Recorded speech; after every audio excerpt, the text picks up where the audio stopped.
शिवलिंग पे चढ़े हुए जल को जब हम अपने ऊपर प्रोक्षण करते हैं,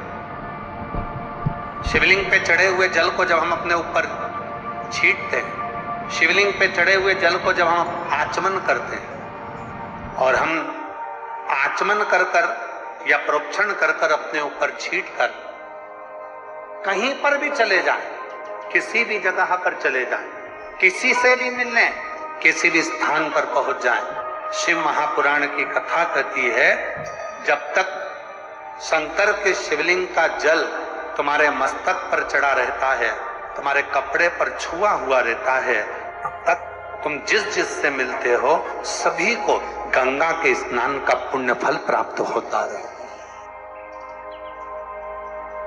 2-3 माताएं बैठकर शिव जी का पूजन कर रही, भगवान शंकर की आराधना कर रही, शिव जी की साधना कर रही, शिव जी को। इतने में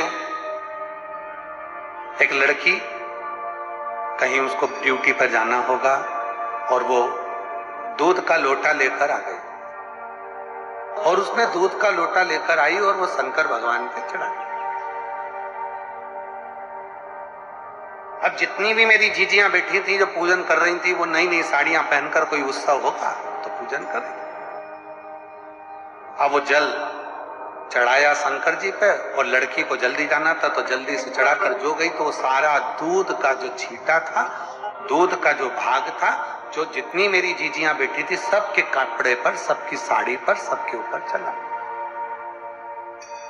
दोनों में सब माताओं ने मिलकर उस लड़की को पकड़ लिया, विवाद छिड़ गए, खूब विवाद हुआ।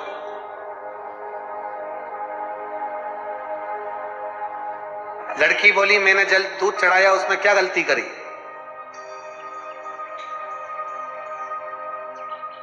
मेरे को कॉलेज जाना था, चढ़ा कर मैं जा रही थी। दूसरी बोली हमारा पशुपति व्रत था, नई साड़ी पहनकर आए थे, पूरे के पूरे तुमने डाल दिया और हमारे पूरे कपड़े में, थाली में, हमारी थाली में जितना सामान था सब में दूध ही दूध चले गए।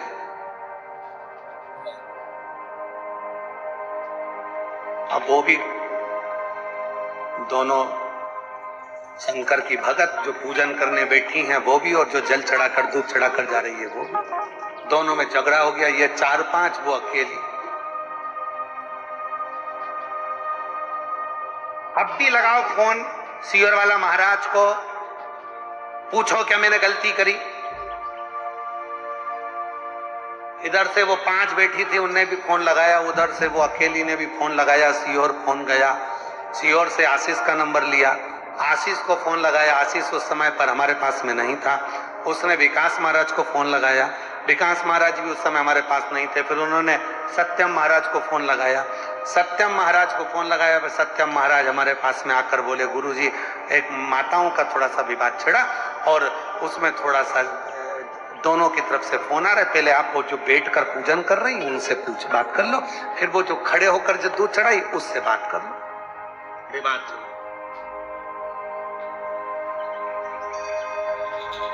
खड़े होकर जिसने दूध चढ़ाया वो कहने लगे मेरे को जल्दी जाना था, शिव जी पे दूध चढ़ा दिया, वो दूध इनकी थाली में चले गया, इनके कपड़ों पर चले गया, इनके ऊपर चले गया, तो ये मुझसे लड़ रही है। और जो नीचे बैठी थी वो कहने लगे हमारे थाली खराब कर दी, हमारा कपड़ा खराब कर दिया, हमारा पूरा अंग दूध में गीला कर दिया। अब हमने कहा तुम स्पीकर चालू करो,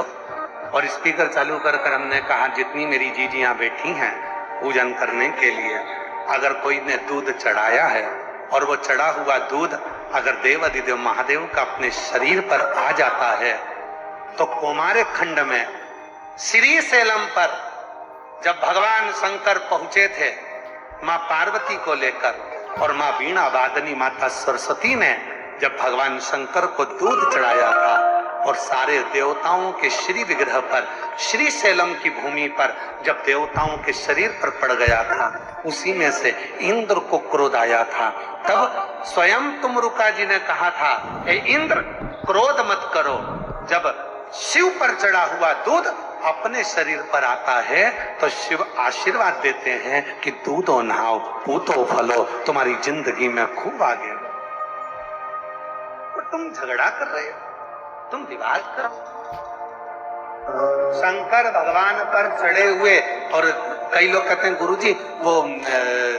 शिव जी का चढ़ा हुआ जल जो हमारे मस्तक पर पड़ा हुआ है, हमारे कपड़े पर पड़ा हुआ है, वो तो सूख जाएगा, फिर भी किसी का स्पर्श करेंगे और उसको गंगा के स्नान का फल मिल जाएगा। ये जब जल सूख गया, जब जल समाप्त हो गया, तो फिर उसका फल कैसे मिले? शिव महापुराण की कथा कहती है, अपने कपड़े पर जब पानी का छींटा लग जाता है, अपने तन पर कहीं पानी की एक बूंद भी गिर जाती है, तो ध्यान देना, जब तक उस पर दूसरी बूंद ना पड़े तब तक वो स्थान पर उस बूंद का स्मरण, उस बूंद का स्थान बना ही रहता है, चाहे वो सूख जाए, चाहे वो चले, चाहे वो सूख जाए, वो बूंद का स्थान बना ही रहता है। शिव पर चढ़ा हुआ जल, भगवान शंकर पर चढ़ा हुआ जल जब हम प्रोक्षण करते हैं, शिव पर चढ़े हुए जल को जब हम अपने ऊपर छींट कर जाते हैं, शंकर पर चढ़े हुए जल का जब हम आचमन कर जाते हैं, तो जिस जिस से मिलते हैं, जिस जिस के करीब में जाते हैं, सब